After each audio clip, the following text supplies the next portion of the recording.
सुप्रभात बच्चों, आज संधि के बारे में कुछ जानकारी देना चाहती हूँ। संधि का अर्थ है मेल। मेल का अर्थ है जोड़ना, टू जॉइन। संधि जब दो वर्ण आपस में जुड़ते हैं तो एक नया रूप धारण होता है या नया शब्द बनता है। इसको हम कहते हैं संधि। संधि में तीन प्रकार होते हैं। एक तो स्वर संधि, दूसरा व्यंजन संधि, तीसरा है निसर्ग संधि। स्वर संधि जब दो स्वर आपस में मिलकर एक नया रूप धारण होते हैं या नया शब्द बनते हैं, स्वर संधि कहते हैं। स्वर संधि में 5 भेद है। स्वर संधि में कितने भेद हैं? यहाँ 5 भेद हैं।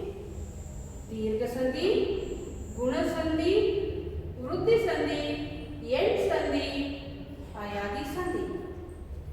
इसमें दीर्घ संधि, दीर्घ संधि दो सवर्ण स्वर मिलकर दीर्घ होता है तो यदि दीर्घ संधि कहते हैं। यदि अ, आ, ई, उ और रू के बाद वे ही ह्रस्व स्वर या दीर्घ स्वर आए तो दोनों मिलकर अंत में उच्चारण के समय आ बनता है, ई, ऊ, रू हो जाते हैं। फॉर एग्जाम्पल, देवालय, देव प्लस आलय, देवालय। आ अक्षर के सामने आ ही आ सकता है। अ प्लस अ उच्चारण में देवालय। कवि प्लस इंद्र, कवींद्र। यहाँ ई के सामने ई ही आ सकता है। कवि ई प्लस इंद्र उच्चारण के समय तो कवींद्र। ई यहाँ दीर्घ हो जाता है। ऊर्जा, बू प्लस ऊर्जा, ऊर्जा। यहाँ बू के सामने ऊ ही आ सकता है। उच्चारण के समय ये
मत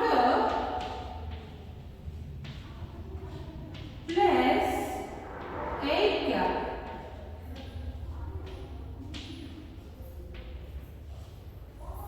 मत प्लस ऐक्य मथैक्य, यहाँ भी आपके सामने ये ऐ हो सकता है तो अंत में उच्चारण के समय मथैक्य हो सकता है। इसी तरह सदैव, सदा प्लस ये सदैव, यहाँ भी आपके सामने ये अंत में ऐ हो सकता है सदैव। माहेश्वर्या, महा प्लस ऐश्वर्या,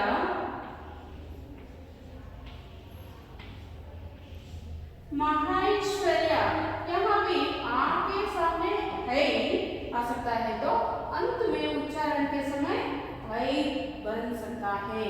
ऐसे ही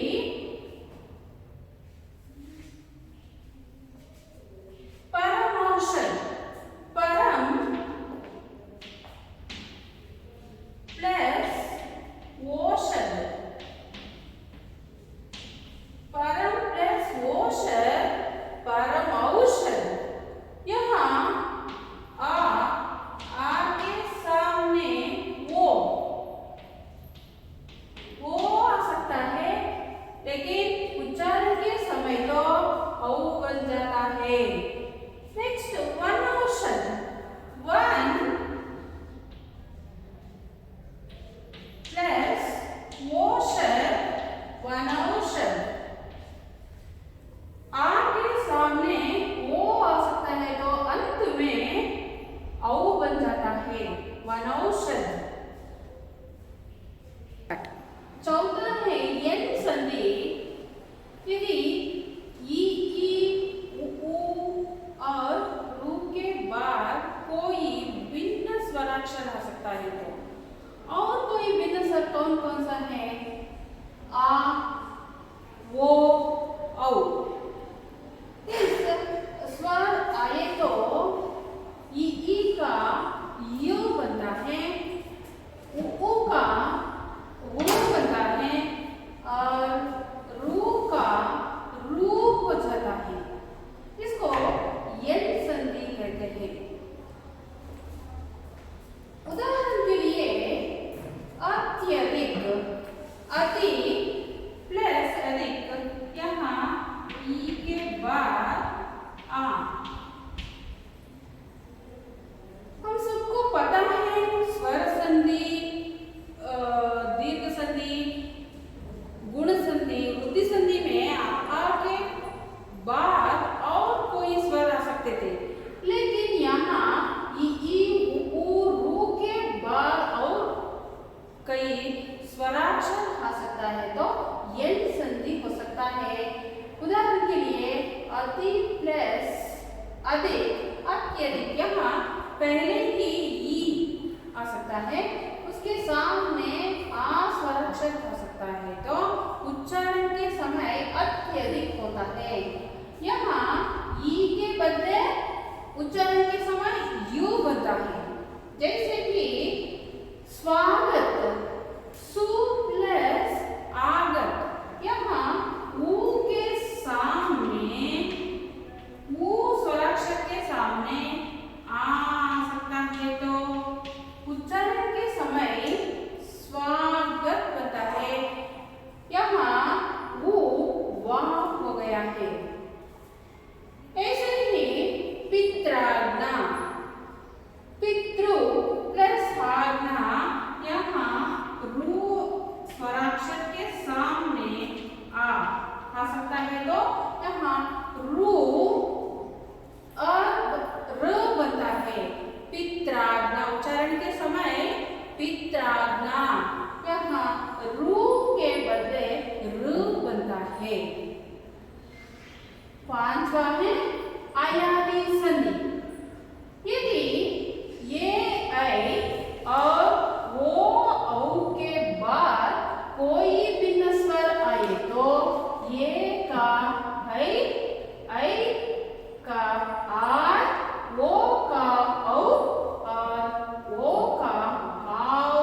व्यंजन अक्षर के सामने व्यंजन अक्षर ही आ सकता है और कभी-कभी व्यंजन अक्षर के सामने स्वराक्षर भी आ सकता है। तब एक नया रूप धारण होता है, इसको कहते हैं व्यंजन संधि। उदाहरण अजंत, यहाँ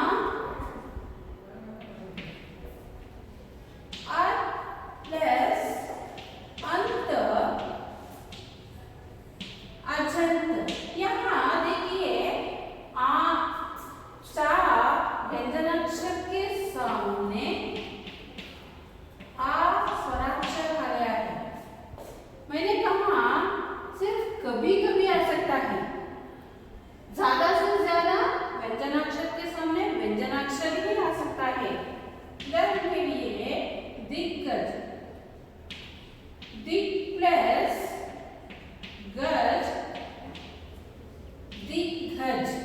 यहाँ दिग मूल व्यंजनाक्षर के सामने व्यंजनाक्षर आ गया है। अंत में उच्चारण के समय दिग्गज होता है। और षड्घर्षण, षड प्लस दर्शन, षड्दर्शन। यहाँ ट मूल व्यंजनाक्षर उसके सामने द व्यंजनाक्षर ही आ गया है।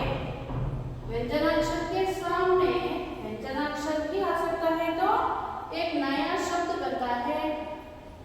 यहाँ भी दिग्गज का के सामने ग आ गया है, लेकिन यहाँ अजंत अज चा के सामने आ। सिर्फ कभी कभी व्यंजनाक्षर के सामने स्वराक्षर आ सकता है, जैसे अजंत, अज प्लस अंत अजंत। नेक्स्ट तीसरा संधि है विसर्ग संधि। विसर्ग संधि स्वराक्षर या व्यंजनाक्षर के सामने विसर्ग आ सकता है तो एक नया शब्द बनता है, इसको विसर्ग संधि कहते हैं। उदाहरण के लिए नी प्लस चय, यहाँ निश्चय बनता है।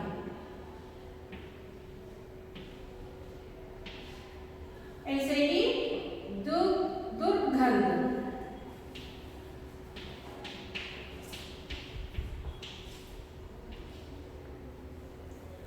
दु प्लस गंध दुर्गंध। यहाँ मन प्लस रथ मनोरथ हो सकता है। यहाँ विसर्ग देखिए, यहाँ विसर्ग के साथ साथ व्यंजन या विसर्ग के साथ साथ स्वर भी आ सकता है। अंत में एक नया रूप बनता है, जैसे निश्चय, दुर्गंध, मनोरथ।